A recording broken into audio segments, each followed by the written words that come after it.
Hey everyone, Enra Silver here with another episode of GlitchSlapped by Enra. In this episode, we're going to go over the new roof pieces that don't snap to anything other than themselves. I've also been tweeting out a glitch stack of the day for the past week or so. In this episode, I'll show how I made each one. And so without further ado, let's get going. The roof pieces I'm referring to are the sloping roof panel, sloping roof gable, and roof cap. Now they will snap to each other, but nothing else. So to get them started, you have to glitch one in. The sloping roof panel glitches in a bit weird.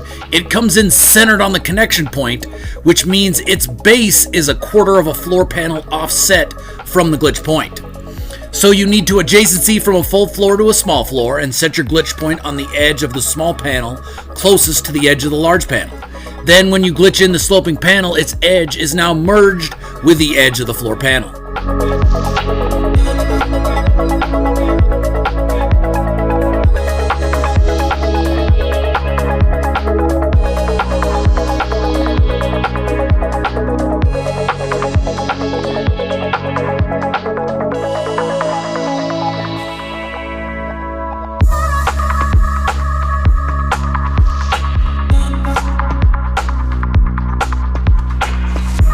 Now, the sloping panels will snap to each other's ends and middles, but the main thing to notice here is that they don't snap to each other's sides. Roof gables, sloping and not, snap to the middle of the sloping roof panel at various heights, depending on what look you want. The gables also snap to each other end to end.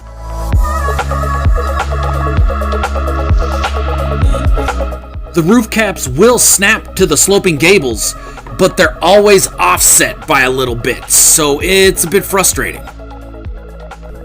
Now, using roof caps as roofs is silly. I like to use them as walls.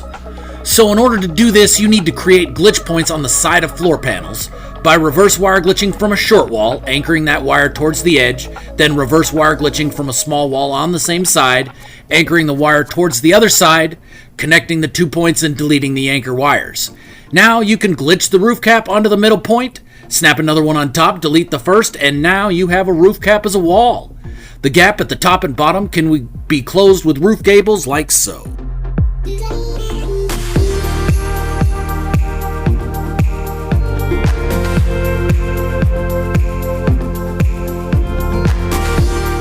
Now, if you're not wanting to have that gap, you can set the glitch points on the sides of small floor panels by centering a couple small floors off the large floor and using the reverse wire glitch on small walls snapped to each small panel, anchoring each point and then connecting the two just like we did before.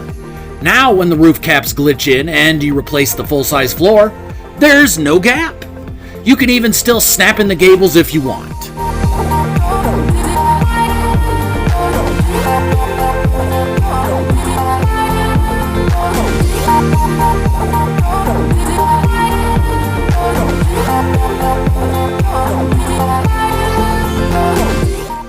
Now let's take a look at my glitch stack of the day tweets. I started off easy with a save point that had a Calcium shroom glitched into it.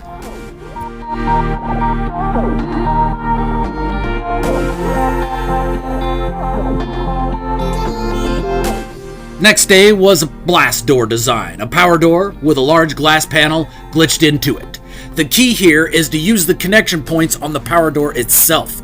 The window will always orient towards the side of the door that the connection point you use is on, but it comes in pointed upwards from the connection point, so you need to use the connection points on a power door snapped below the door you want the window to be inside of. The next day, I tweeted out a pic of a stone floor, a cuboid roof, and the Expedition 2 flag. The tricky part with this one was that the floor and roof were in upside down, and the statue was right side up. I started with a standard glitch point, glitched a floor onto it, and adjacency to a small floor. I pulled the small floor to the side and replaced it with a light panel, with the lightning bolt pointed away from the original panel. Then I reverse wire glitched from a small wall to the connector on the light panel to anchor it, and you'll notice I have an upside down glitch point on the edge of the panel. If I connect it to the center, neither point changes. Now we can delete the floor panel and glitch the Expedition flag onto the upright center glitch point.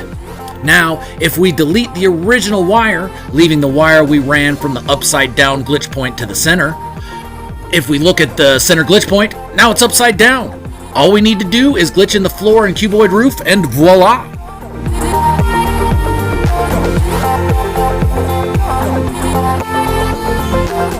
The next day, I tweeted out a planetary globe with a sphere inside of it and a signal booster in its base. The trick here is getting the sphere the right size. When the planetary globe is fully enlarged, the bottom of its rotating arms is 3 short walls higher than its base. So we stack up 3 short walls and snap a floor onto them, so we have a surface to place our sphere on. Now we go over to the small Jenny, scale it up just a little bit, and adjacency to the sphere colored blue with the stone texture. Now we place that sphere centered on the floor panel and delete the panel. Now we place the planetary globe and scale it all the way up. The sphere looks to be the right size.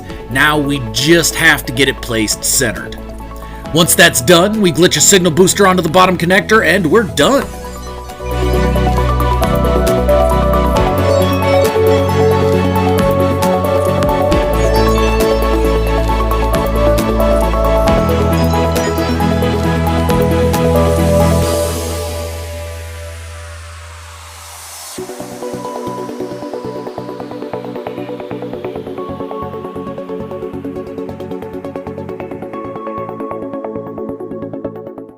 The next day was a stone arch, a timber window, and 2 half arches. The trick here is the reciprocal arches. We start by using a micro adjustment to raise the surface of the floor slightly, and then flip the floor, just like we did for the floor panel, cuboid roof panel, expedition flag, GlitchStack.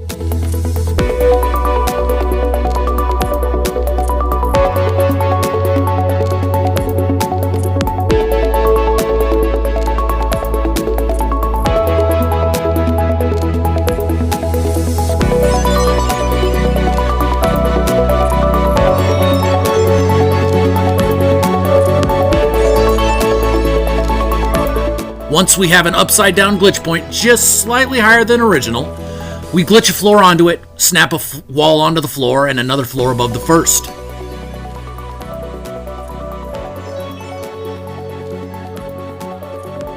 Now we snap a stone arch, taking care to make sure it is snapped to the top floor upside down. Now we can snap in the timber triple paned window, making sure it's snapped to the bottom floor panel.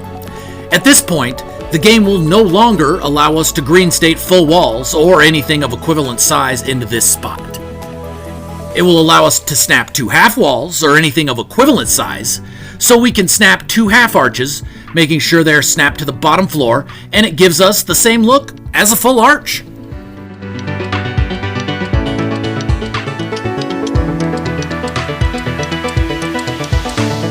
The next day, I tweeted out a pic of 3 cylindrical rooms, an EM Jenny, and a writhing bush.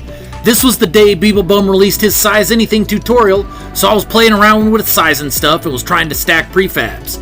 I'll link Beeble's tutorial at the top of the screen, but basically, you pick any sizable piece, tether glitch it to a flat surface, drop out a wire menu, and size the piece how you want.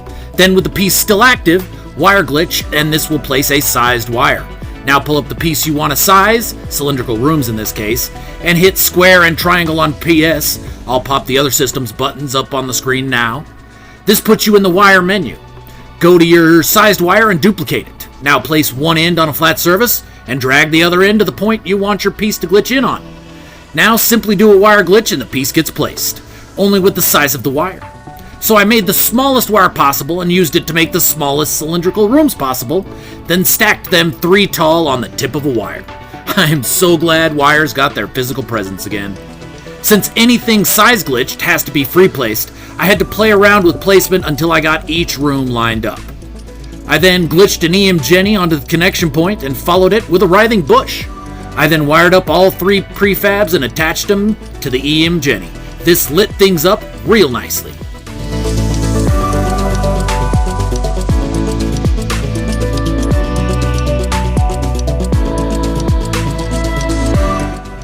The last GlitchStack I tweeted out for my first week was a DIY cuboid. The day after I tweeted this out, Beeble released another tutorial that makes it much easier, so I'll show you both ways.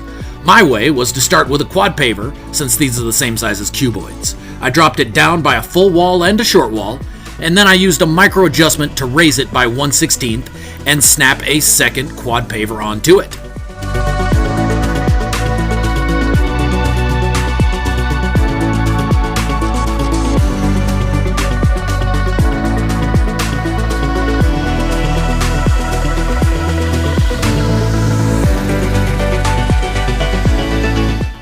Now I used the size glitch to make a biodome. Small as possible is too small, so I made it just a bit bigger, and now it fits the paver perfectly.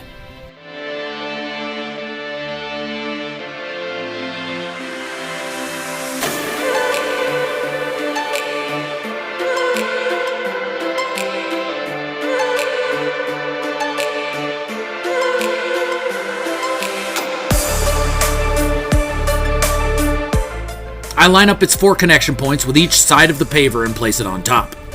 I then use the connection points to glitch 1 cuboid large window and 3 cuboid porthole windows downward.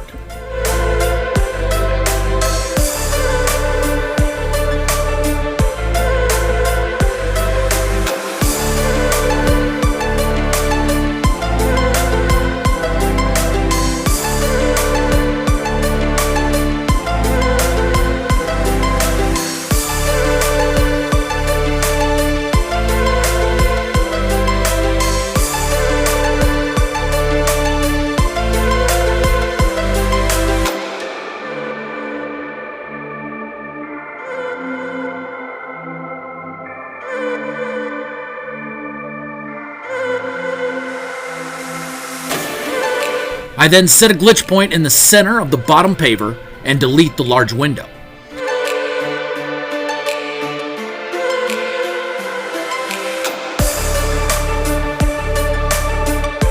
I then pick the watertight door and wire glitch it off the back wall, making sure the wire point gets rotated so it's pointing down. This way the light from the door is pointing upwards. We now replace the cuboid large window, glitch an igneous drop onto the bottom connection point, and we're done. Now on to the easier, quicker way. I'll link Beeb's tutorial on screen now, but basically he discovered that if you go underneath a piece with another build piece selected and enable free placement, sometimes it will green state and phase through the floor. If this works, why wouldn't it work on the edge? So I start again with a quad paver, but this time, no glitching needed. I just green state and free place all 4 walls. Now I gotta do some fudging back and forth to make sure they're nice and level, but they all green staked.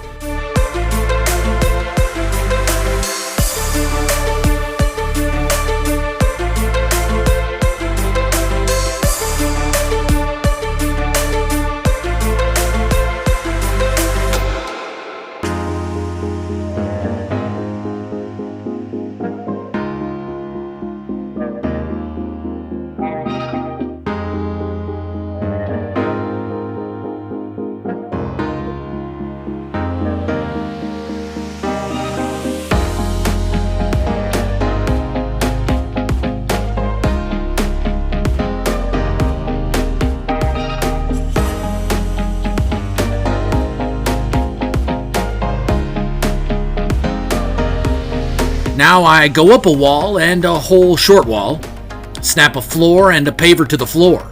Now if I enable free placement again, the cuboid roof will green state on the paver, and when I delete the paver, the cuboid roof is perfectly merged with the walls.